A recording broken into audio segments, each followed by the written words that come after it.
Hey guys, it's AJ. We're back again with another Q&A for the month of June. We've got 5 really good questions, so let's go ahead and jump right into it. How do I know if my area has hard water? This is a question a lot of people ask because more and more they're finding out about hard water, and they're wondering if that applies to me. There's a couple of really easy ways that you can tell. So you're gonna wanna look out for like any white spotting on your dishes, your glasses, things like that, anything in the dishwasher, or maybe in the shower, like on your glass. Like if you have glass in your shower, there might be spotting. That could be hard water.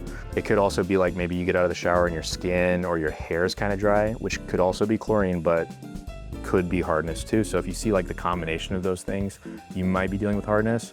You can try like a little test at home too, where if you take like a bottle or a cup of water and mix a little bit of soap and shake it, like if it foams up a lot, you probably don't have really hard water. But if it's a little bit cloudy and like doesn't bubble up as much, maybe hard water. None of these are gonna be like definite because hard water can look like other things too, but it's a good way to kind of like get your first test. And you can also check like your CCR, which is your Consumer Confidence Report. That's the municipality, the city. They release a report that tells you how much hardness sometimes.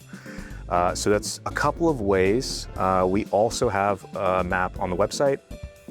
So you can go ahead and put your zip code in or use your location. It'll pull any reports near you and average it out and give you an idea of where you're at. But best ways with a water test or a hardness test. So that's how you can find out if you have hard water. Do I need a water softener or a filter, and what's the difference? This is a very common question too. And it's important to know the difference because that can change what you're getting out of your water. So it's important to note different jobs, 2 completely different focuses. When you're talking about a softener, you're looking at a system that will remove the hard minerals from your water that cause scale and buildup and things like that. So calcium and magnesium will get replaced with like sodium in most cases. That's a softener. A filter is gonna be a system that removes any contaminants outside of that. So chlorine, chloramine, lead, VOCs, whatever it is. 2 very different cases of use. One for hard water, one for contaminants. My new filter's water came out gray/black and tasted funny at first. Can't imagine it tasted good. Did I get a bad one? And the short answer is no, you probably did not get a bad one. You could have, that's very possible, but I would bet a lot of money that it wasn't a bad filter.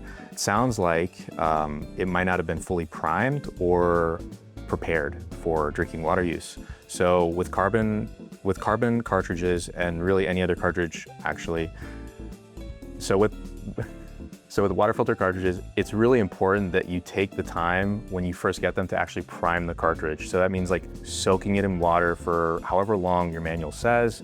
Usually it's like 20 minutes, could be an hour, could be longer, just depends. And then also maybe running water through it to properly flush everything out. The gray-black is gonna be carbon fines or particulates. It's not harmful, but it's not gonna taste great. So I can't imagine that was a pleasant experience.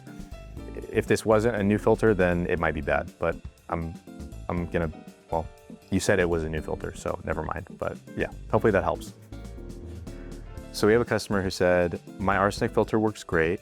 My son's water tested for lead and maybe other stuff. What do you recommend? First of all, thank you for choosing our water filter systems. I really appreciate that, and I hope that it's been treating you well. What do you recommend? Really broad question. We wanna know, are we only dealing with lead? Is the lead coming from infrastructure outside of the home or in the home? And do we want whole home filtration or point of use? We don't want whole home if the lead is coming from inside of the house. So I would recommend an under sink RO. That would be my just kind of straight to it recommendation, but that could change. If you need more help, you already reached out, so hopefully someone's helping you, but you can always reach out again. Next question is, when am I actually supposed to change each filter? They're all different. That's a great point. They are all different. Luckily, the replacement times don't vary too much, so we'll quickly go over it. I'm gonna move these out of the way for you. This kind of depends which type of cartridge you're talking about. We'll talk about like the little ones here. So your small cartridges, your little point of use, like pitcher, bath ball, shower filter, these are gonna be like a 12, maybe 18-month period, specifically for your bath and shower. Your pitcher, you're gonna wanna be on the safer end of like maybe 6 to 12. And it really just depends on how much you're using it. It's a small cartridge, so you wanna replace these sooner. When it comes to like the more standard cartridge sizes, your 2.5 by 10s, 2.5 by 20s, things like that, you have a little bit more wiggle room with time. I would say a general rule of thumb is gonna be like 18 months, 12 to 24, with 18 being the average. Something like your 2.5 by 10, this might be like 12 months to 1.5 years, whereas the bigger cartridges can go a little bit longer. This is gonna be more of your 18 months, 24 months. But again, really depends on your feed water, so your water quality, and how much you're using these cartridges. So 12 to 24, 18 about average to be safe. And then a little bonus would be like, we can't forget about our little inline filters and RO membranes. These you're gonna wanna replace like usually around the same time, so 2 to 3 years. Membranes are rated for 2 to 3 years. Inline cartridges can go about 2 to 3 years, but if you wanna replace them sooner, you could do 1.5 years. So hopefully that gave you guys a little bit of insight of how frequently you should replace your cartridges. Last question is, well, I guess bonus question, right?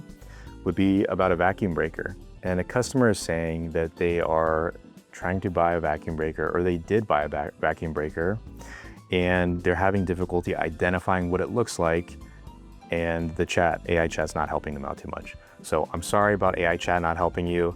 Humans can always answer that question for you. So your vacuum breaker is gonna look like this. Can you edit it on screen? It's gonna look like something like this. It'll look exactly like this. We wanted to grab one for the video, but we completely forgot. So we're gonna edit it on here. And yeah, so vacuum breaker is responsible for protecting both your system and your drinking water. You know, if a drop in pressure were to happen, maybe there's, you know, a vacuum that's formed, it will prevent any back siphonage from pulling water from the system. This will protect both your system and your drinking water from contaminated water. Should I go get it? Looks just like this.